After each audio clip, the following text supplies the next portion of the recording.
Teenage Mutant Ninja Turtles, the heroes in the half shell. It started as a gritty independent comic and quickly became a kid show that took the world by storm. And then it left. Then it came back again.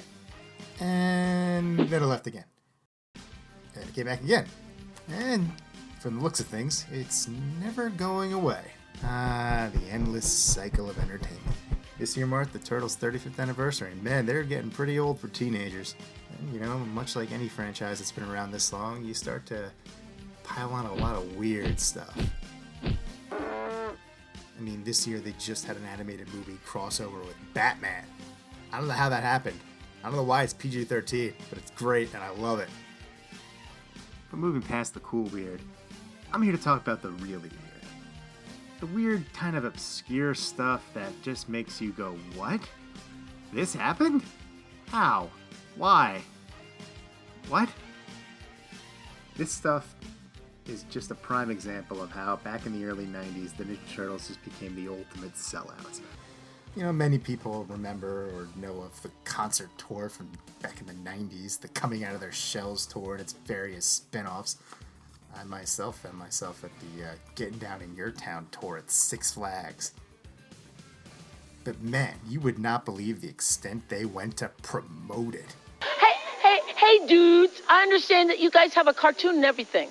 Yeah, that's right. Oprah, one of the most influential people in television, was at one point just shilling for the Ninja Turtles concert tour. It's so surreal. Like, this is Oprah. She's interviewed presidents. And there she is, acting like the Ninja Turtles are real. I mean, look, you know, it's tongue-in-cheek. It's for kids who are most of the audience in this episode. Though I imagine they're confused more than anything. Like, if they're anything like me, they were just wondering why the turtles don't have the backs of their shells because of how cheap those costumes are. Hey, Oprah, you know what's really cool, and it's really important to remember, we do all our own stunts. They do it all. They sing, they dance, they talk about interspecies erotica. Oprah, I've been trying to talk her into an interspecies relationships for months now.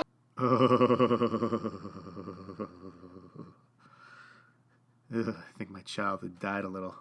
And you know, Shredder shows up, makes veiled threats about ruining the tour, doesn't actually do anything, and then just leaves. The superhero team, the Teenage Mutant Ninja Turtles, make no attempt to stop him, so good going, guys. Way to be heroes.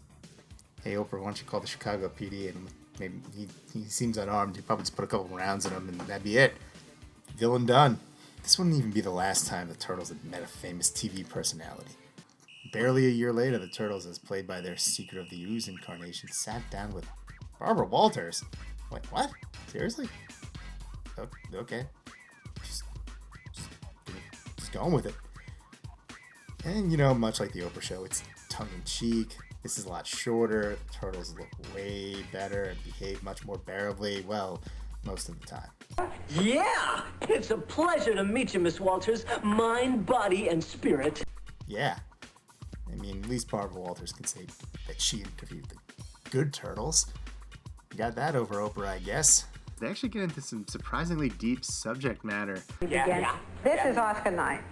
You guys, you know, had a big film. Not one of you was nominated for an Oscar. No, why do you think that is? What? No, don't get up. Why do you think that? Why do you think it is? Why weren't you nominated? Yeah. Ignorance. Ignorance? Yeah, Totally. definitely. That's prejudice. I think it's prejudice. They don't like people who are green. Weird. Do you know who your parents were?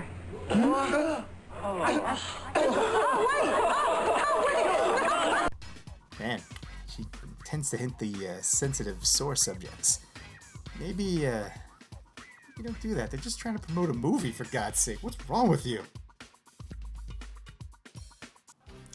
Now, finally, we come to probably the most obscure thing in the history of the Ninja Turtles.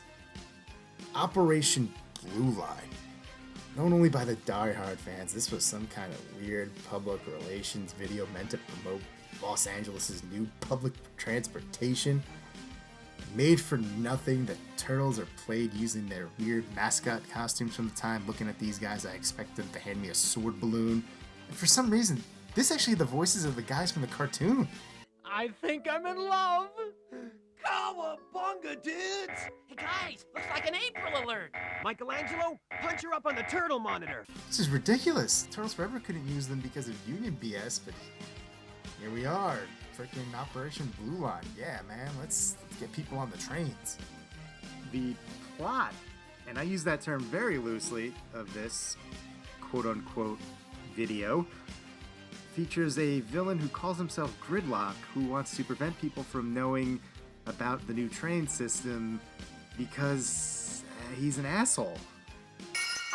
And the public will never know the blue line even exists. I might have known you'd do something like this, Gridlock. You're against anything that will make life easier and people happier. Yeah, it's a thankless job, but somebody's got to do it. Yeah, so this is what happens when internet trolls go to real life. This is definitely one of, if not the weirdest thing made with the Turtles ever. But it has a lot of competition. And, well, I guess I could leave you with this.